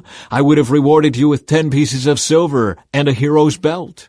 "I would not kill the king's son for even 1,000 pieces of silver," the man replied to Joab. "We all heard the king say to you and Abishai and Ittai, 'For my sake, please spare young Absalom.' And if I had betrayed the king by killing his son, and the king would certainly find out who did it, you yourself would be the first to abandon me." "Enough of this nonsense," Joab said. Then he took 3 daggers and plunged them into Absalom's heart as he dangled, still alive, in the great tree. 10 of Joab's young armor-bearers then surrounded Absalom and killed him. Then Joab blew the ram's horn, and his men returned from chasing the army of Israel. They threw Absalom's body into a deep pit in the forest and piled a great heap of stones over it, and all Israel fled to their homes. During his lifetime, Absalom had built a monument to himself in the king's valley, for he said, "I have no son to carry on my name." He named the monument after himself, and it is known as Absalom's monument to this day. David mourns Absalom's death. Then Zadok's son Ahimaaz said, "Let me run to the king with the good news that the Lord has rescued him from his enemies." "No," Joab told him, "it wouldn't be good news to the king that his son is dead. You can be my messenger another time, but not today." Then Joab said to a man from Ethiopia, "Go tell the king what you have seen." The man bowed and ran off. But Ahimaaz continued to plead with Joab, "Whatever happens, please let me go too." "Why should you go, my son?" Joab replied. "There will be no reward for your news." "Yes, but let me go anyway," he begged. Joab finally said, "All right, go ahead." So Ahimaaz took the less demanding route by way of the plain and ran to Mahanaim ahead of the Ethiopian. While David was sitting between the inner and outer gates of the town, the watchman climbed to the roof of the gateway by the wall. As he looked, he saw a lone man running toward them. He shouted the news down to David, and the king replied, "If he is alone, he has news." As the messenger came closer, the watchman saw another man running toward them. He shouted down, "Here comes another one." The king replied, "He also will have news." "The first man runs like Ahimaaz, son of Zadok," the watchman said. "He is a good man and comes with good news," the king replied. Then Ahimaaz cried out to the king, "Everything is all right." He bowed before the king with his face to the ground and said, "Praise to the Lord your God, who has handed over the rebels who dared to stand against my lord the king." "What about young Absalom?" the king demanded. "Is he all right?" Ahimaaz replied, "When Joab told me to come, there was a lot of commotion, but I didn't know what was happening." "Wait here," the king told him. So Ahimaaz stepped aside. Then the man from Ethiopia arrived and said, "I have good news for my lord the king. Today the Lord has rescued you from all those who rebelled against you." "What about young Absalom?" the king demanded. "Is he all right?" And the Ethiopian replied, "May all of your enemies, my lord the king, both now and in the future, share the fate of that young man." The king was overcome with emotion. He went up to the room over the gateway and burst into tears. And as he went, he cried, "Oh, my son Absalom, my son Absalom, if only I had died instead of you. Oh, Absalom, my son, my son." Chapter 19. Joab rebukes the king. Word soon reached Joab that the king was weeping and mourning for Absalom. As all the people heard of the king's deep grief for his son, the joy of that day's victory was turned into deep sadness. They crept back into the town that day as though they were ashamed and had deserted in battle. The king covered his face with his hands and kept on crying, "Oh, my son Absalom! Oh, Absalom, my son, my son!" Then Joab went to the king's room and said to him, "We saved your life today, and the lives of your sons, your daughters, and your wives and concubines. Yet you act like this, making us feel ashamed of ourselves. You seem to love those who hate you and hate those who love you. You have made it clear today that your commanders and troops mean nothing to you. It seems that if Absalom had lived and all of us had died, you would be pleased. Now, go out there and congratulate your troops, for I swear by the Lord that if you don't go out, not a single one of them will remain here tonight. Then you will be worse off than ever before." So the king went out and took his seat at the town gate. And as the news spread throughout the town that he was there, everyone went to him. Meanwhile, the Israelites who had supported Absalom fled to their homes. And throughout all the tribes of Israel there was much discussion and argument going on. The people were saying, "The king rescued us from our enemies and saved us from the Philistines, but Absalom chased him out of the country. Now Absalom, whom we anointed to rule over us, is dead. Why not ask David to come back and be our king again?" Then King David sent Zadok and Abiathar the priests to say to the elders of Judah, "Why are you the last ones to welcome back the king into his palace? For I have heard that all Israel is ready. You are my relatives, my own tribe, my own flesh and blood. So why are you the last ones to welcome back the king?" And David told them to tell Amasa, "Since you are my own flesh and blood, like Joab, may God strike me and even kill me if I do not appoint you as commander of my army in his place." Then Amasa convinced all the men of Judah, and they responded unanimously. They sent word to the king, "Return to us and bring back all who are with you." David's return to Jerusalem. So the king started back to Jerusalem. And when he arrived at the Jordan River, the people of Judah came to Gilgal to meet him and escort him across the river. Shimei, son of Gera, the man from Bahurim in Benjamin, hurried across with the men of Judah to welcome King David. 1,000 other men from the tribe of Benjamin were with him, including Ziba, the chief servant of the house of Saul, and Ziba's 15 sons and 20 servants.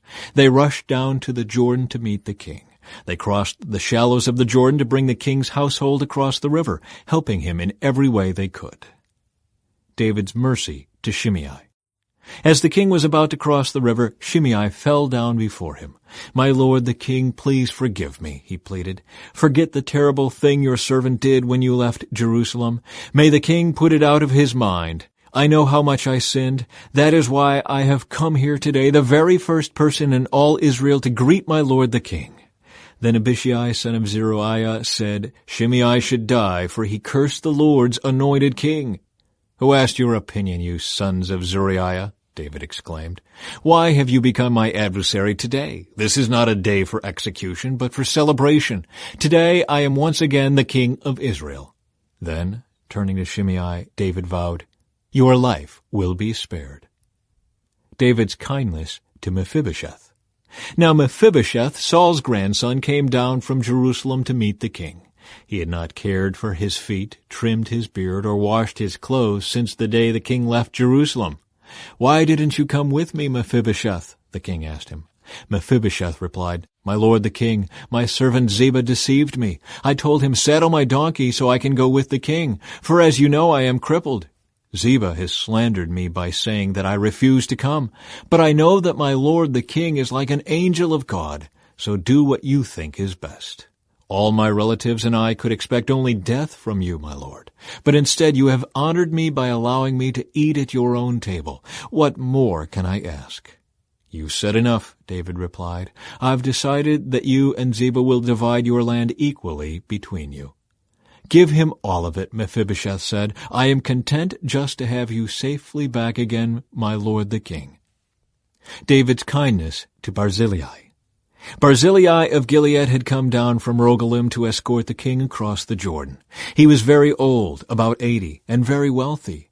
He was the one who had provided food for the king during his stay in Mahanaim. "Come across with me and live in Jerusalem," the king said to Barzillai. "I will take care of you there." "No," he replied. "I am far too old to go with the king to Jerusalem. I am 80 years old today, and I can no longer enjoy anything. Food and wine are no longer tasty, and I cannot hear the singers as they sing. I would only be a burden to my lord the king. Just to go across the Jordan River with the king is all the honor I need. Then let me return again to die in my own town, where my father and mother are buried. But here is your servant, my son Kimham. Let him go with my lord the king and receive whatever you want to give him." "Good," the king agreed. "Kimham will go with me, and I will help him in any way you would like, and I will do for you anything you want." So all the people crossed the Jordan with the king. After David had blessed Barzillai and kissed him, Barzillai returned to his own home. The king then crossed over to Gilgal, taking Kimham with him. All the troops of Judah and half the troops of Israel escorted the king on his way. An argument over the king. But all the men of Israel complained to the king, "The men of Judah stole the king and didn't give us the honor of helping take you, your household, and all your men across the Jordan." The men of Judah replied, "The king is one of our own kinsmen. Why should this make you angry? We haven't eaten any of the king's food or received any special favors." "But there are 10 tribes in Israel," the others replied. "So we have 10 times as much right to the king as you do. What right do you have to treat us with such contempt? Weren't we the first to speak of bringing him back to be our king again?" The argument continued back and forth, and the men of Judah spoke even more harshly than the men of Israel. Chapter 20. The Revolt of Sheba. There happened to be a troublemaker there named Sheba, son of Bichri, a man from the tribe of Benjamin. Sheba blew a ram's horn and began to chant, "Down with the dynasty of David! We have no interest in the son of Jesse. Come on, you men of Israel, back to your homes!" So all the men of Israel deserted David and followed Sheba, son of Bichri. But the men of Judah stayed with their king and escorted him from the Jordan River to Jerusalem. When David came to his palace in Jerusalem, he took the 10 concubines he had left to look after the palace and placed them in seclusion. Their needs were provided for, but he no longer slept with them. So each of them lived like a widow until she died. Then the king told Amasa, "Mobilize the army of Judah within 3 days, and report back at that time." So Amasa went out to notify Judah, but it took him longer than the time he had been given. Then David said to Abishai, "Sheba, son of Bichri, is going to hurt us more than Absalom did. Quick, take my troops and chase after him before he gets into a fortified town where we can't reach him." So Abishai and Joab, together with the king's bodyguard and all the mighty warriors, set out from Jerusalem to go after Sheba. As they arrived at the great stone in Gibeon, Amasa met them. Joab was wearing his military tunic with a dagger strapped to his belt. As he stepped forward to greet Amasa, he slipped the dagger from its sheath. "How are you, my cousin?" Joab said, and took him by the beard with his right hand as though to kiss him. Amasa didn't notice the dagger in his left hand, and Joab stabbed him in the stomach with it so that his insides gushed out onto the ground. Joab did not need to strike again, and Amasa soon died. Joab and his brother Abishai left him lying there and continued after Sheba. One of Joab's young men shouted to Amasa's troops, "If you are for Joab and David, come and follow Joab." But Amasa lay in his blood in the middle of the road, and Joab's man saw that everyone was stopping to stare at him. So he pulled him off the road into a field and threw a cloak over him. With Amasa's body out of the way, everyone went on with Joab to capture Sheba, son of Bichri. Meanwhile, Sheba traveled through all the tribes of Israel and eventually came to the town of Abel-Beth-Maacah. All the members of his own clan, the Bichrites, assembled for battle and followed him into the town. When Joab's forces arrived, they attacked Abel-Beth-Maacah. They built a siege ramp against the town's fortifications and began battering down the wall. But a wise woman in the town called out to Joab, "Listen to me, Joab. Come over here so I can talk to you." As he approached, the woman asked, "Are you Joab?" "I am," he replied. So she said, "Listen carefully to your servant." "I'm listening," he said. Then she continued, "There used to be a saying, if you want to settle an argument, ask advice at the town of Abel. I am one who is peace-loving and faithful in Israel, but you are destroying an important town in Israel. Why do you want to devour what belongs to the Lord?" And Joab replied, "Believe me, I don't want to devour or destroy your town. That's not my purpose. All I want is a man named Sheba, son of Bichri, from the hill country of Ephraim, who has revolted against King David. If you hand over this one man to me, I will leave the town in peace." "All right," the woman replied. "We will throw his head over the wall to you." Then the woman went to all the people with her wise advice, and they cut off Sheba's head and threw it out to Joab. So he blew the ram's horn and called his troops back from the attack. They all returned to their homes, and Joab returned to the king at Jerusalem. Now Joab was the commander of the army of Israel. Benaiah, son of Jehoiada, was captain of the king's bodyguard. Adoniram was in charge of the labor force. Jehoshaphat, son of Ahilud, was the royal historian. Sheva was the court secretary. Zadok and Abiathar were the priests. And Ira, a descendant of Jair, was David's personal priest. Chapter 21. David avenges the Gibeonites. There was a famine during David's reign that lasted for 3 years. So David asked the Lord about it, and the Lord said, "The famine has come because Saul and his family are guilty of murdering the Gibeonites." So the king summoned the Gibeonites. They were not part of Israel, but were all that was left of the nation of the Amorites. The people of Israel had sworn not to kill them, but Saul, in his zeal for Israel and Judah, had tried to wipe them out. David asked them, "What can I do for you? How can I make amends so that you will bless the Lord's people again?" "Well, money can't settle this matter between us and the family of Saul," the Gibeonites replied. "Neither can we demand the life of anyone in Israel." "What can I do then?" David asked. "Just tell me, and I will do it for you." Then they replied, "It was Saul who planned to destroy us, to keep us from having any place at all in the territory of Israel. So let 7 of Saul's sons be handed over to us, and we will execute them before the Lord at Gibeon on the mountain of the Lord." "All right," the king said. "I will do it." The king spared Jonathan's son Mephibosheth, who was Saul's grandson, because of the oath David and Jonathan had sworn before the Lord. But he gave them Saul's 2 sons, Armoni and Mephibosheth, whose mother was Rizpah, daughter of Aiah. He also gave them the 5 sons of Saul's daughter Merab, the wife of Adriel, son of Barzillai, from Maholah. The men of Gibeon executed them on the mountain before the Lord. So all 7 of them died together at the beginning of the barley harvest. Then Rizpah, daughter of Aiah, the mother of 2 of the men, spread burlap on a rock and stayed there the entire harvest season. She prevented the scavenger birds from tearing at their bodies during the day and stopped wild animals from eating them at night. When David learned what Rizpah, Saul's concubine, had done, he went to the people of Jabesh-Gilead and retrieved the bones of Saul and his son Jonathan. When the Philistines had killed Saul and Jonathan on Mount Gilboa, the people of Jabesh-Gilead stole their bodies from the public square of Bethshan, where the Philistines had hung them. So David obtained the bones of Saul and Jonathan, as well as the bones of the men the Gibeonites had executed.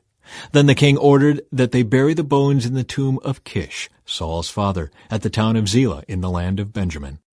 After that, God ended the famine in the land. Battles against Philistine giants.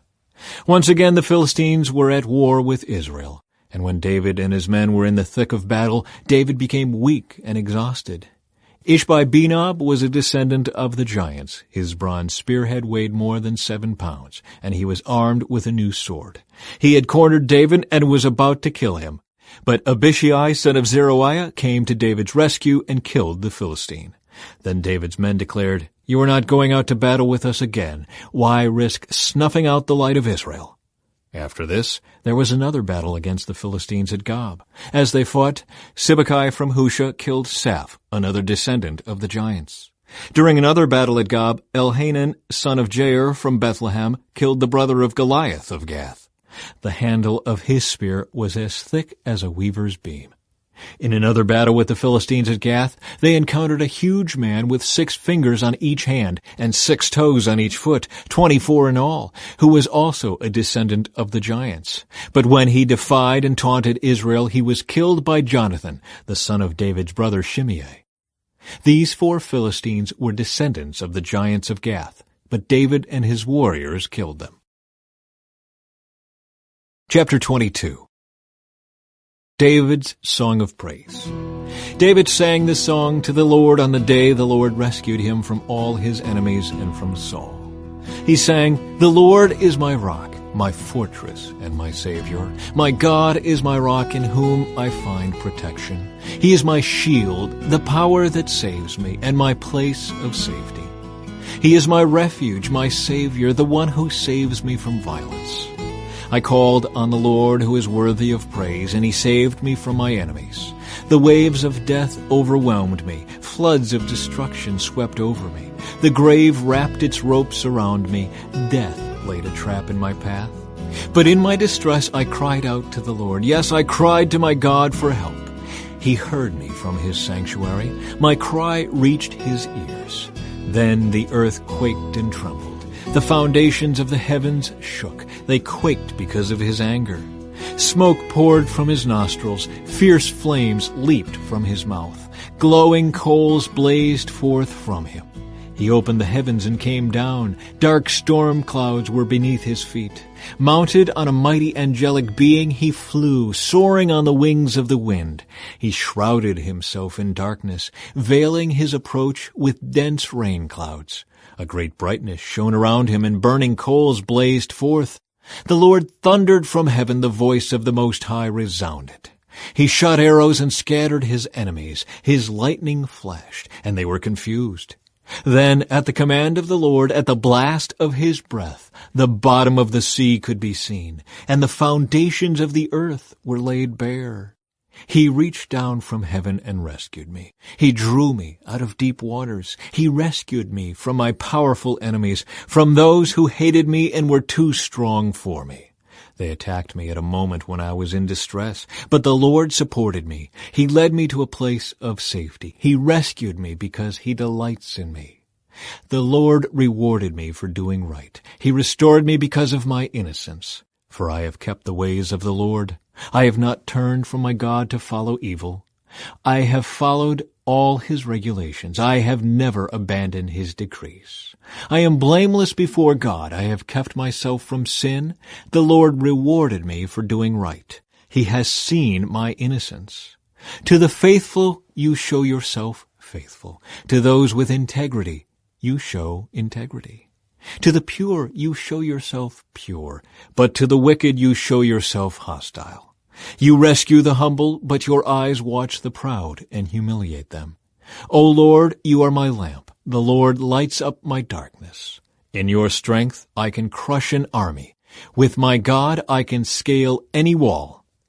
God's way is perfect. All the Lord's promises prove true. He is a shield for all who look to him for protection. For who is God except the Lord? Who but our God is a solid rock? God is my strong fortress, and he makes my way perfect. He makes me as sure-footed as a deer, enabling me to stand on mountain heights. He trains my hands for battle. He strengthens my arm to draw a bronze bow. You have given me your shield of victory. Your help has made me great. You have made a wide path for my feet to keep them from slipping. I chased my enemies and destroyed them. I did not stop until they were conquered. I consumed them. I struck them down so they did not get up. They fell beneath my feet.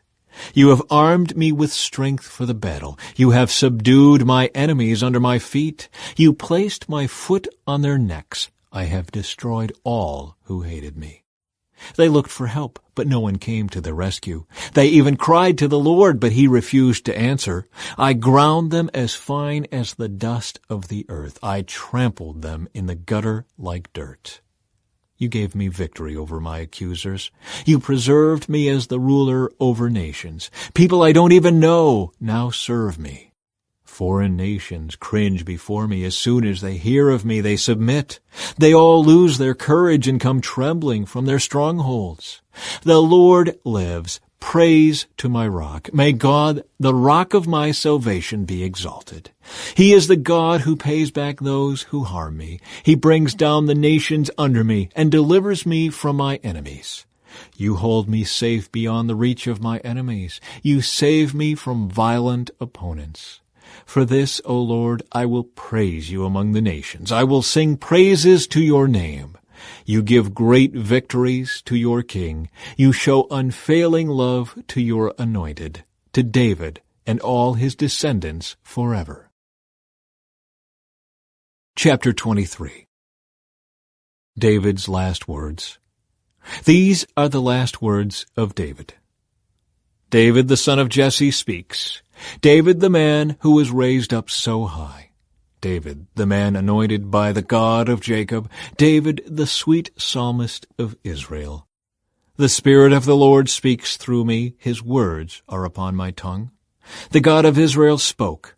The Rock of Israel said to me, the one who rules righteously, who rules in the fear of God, is like the light of morning at sunrise, like a morning without clouds, like the gleaming of the sun on new grass after rain.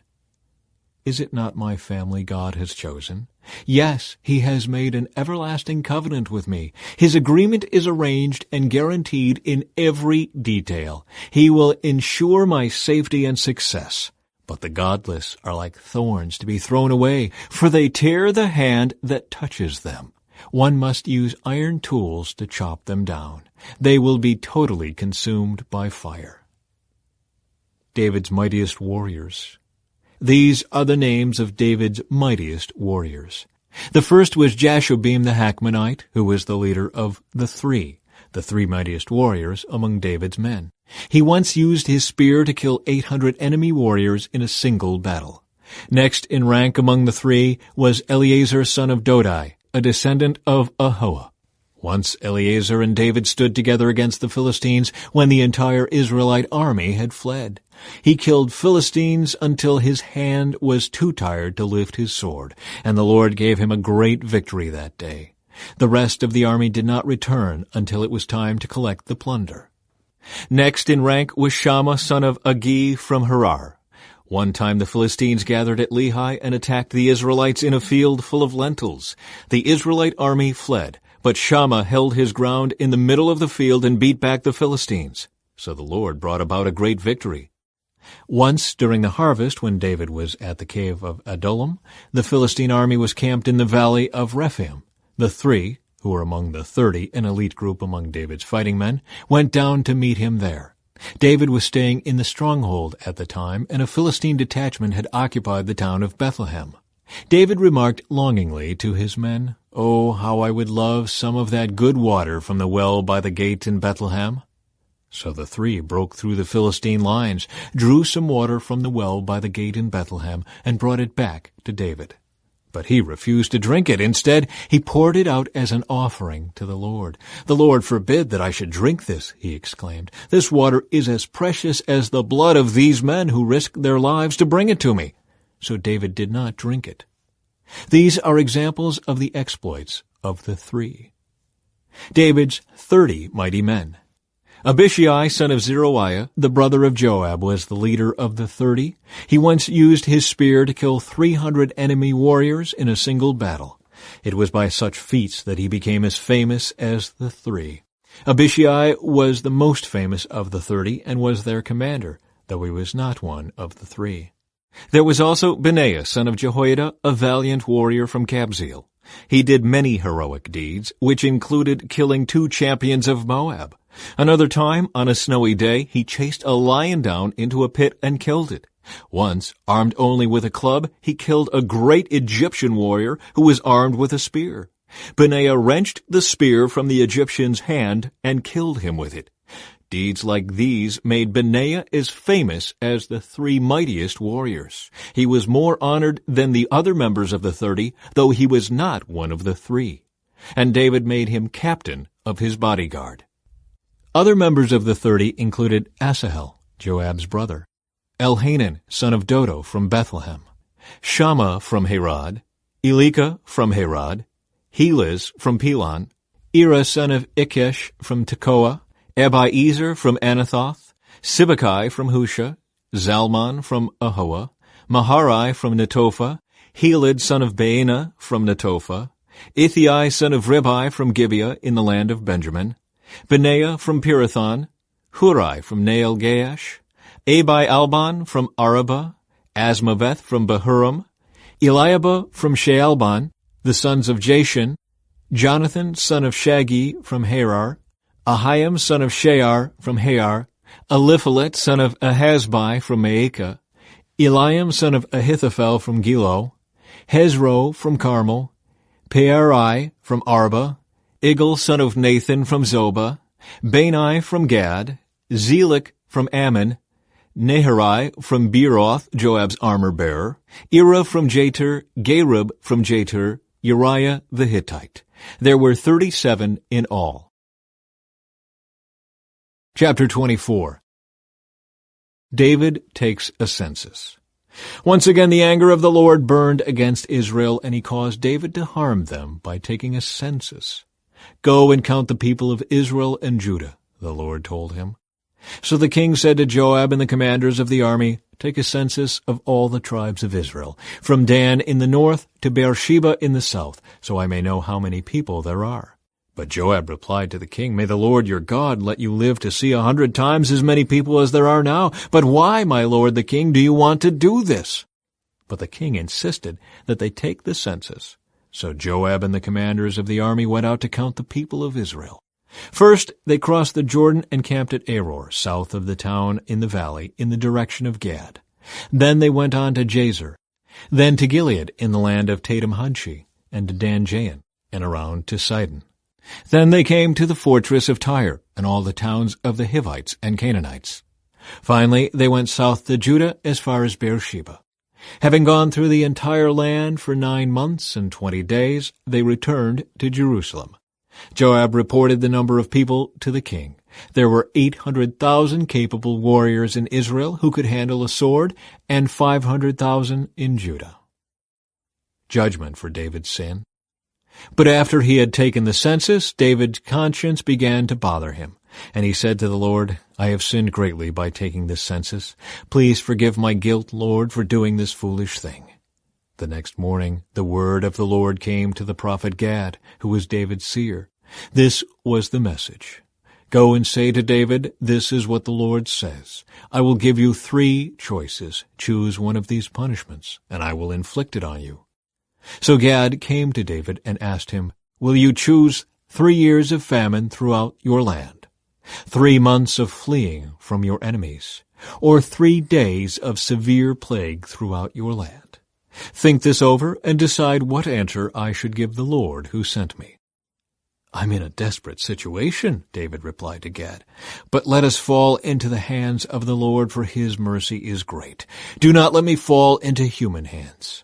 So the Lord sent a plague upon Israel that morning, and it lasted for 3 days. A total of 70,000 people died throughout the nation, from Dan in the north to Beersheba in the south. But as the angel was preparing to destroy Jerusalem, the Lord relented and said to the death angel, "Stop, that is enough." At that moment the angel of the Lord was by the threshing floor of Araunah the Jebusite. When David saw the angel, he said to the Lord, "I am the one who has sinned and done wrong, but these people are as innocent as sheep. What have they done? Let your anger fall against me and my family." David builds an altar. That day Gad came to David and said to him, "Go up and build an altar to the Lord on the threshing floor of Araunah the Jebusite." So David went up to do what the Lord had commanded him. When Araunah saw the king and his men coming toward him, he came and bowed before the king with his face to the ground.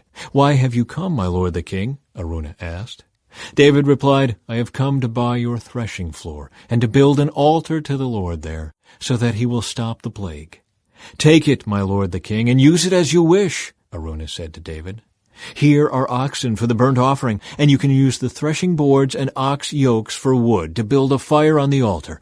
I will give it all to you, your majesty, and may the Lord your God accept your sacrifice. But the king replied to Araunah, No, I insist on buying it, for I will not present burnt offerings to the Lord my God that have cost me nothing. So David paid him 50 pieces of silver for the threshing floor and the oxen. David built an altar there to the Lord and sacrificed burnt offerings and peace offerings. And the Lord answered his prayer for the land, and the plague on Israel was stopped.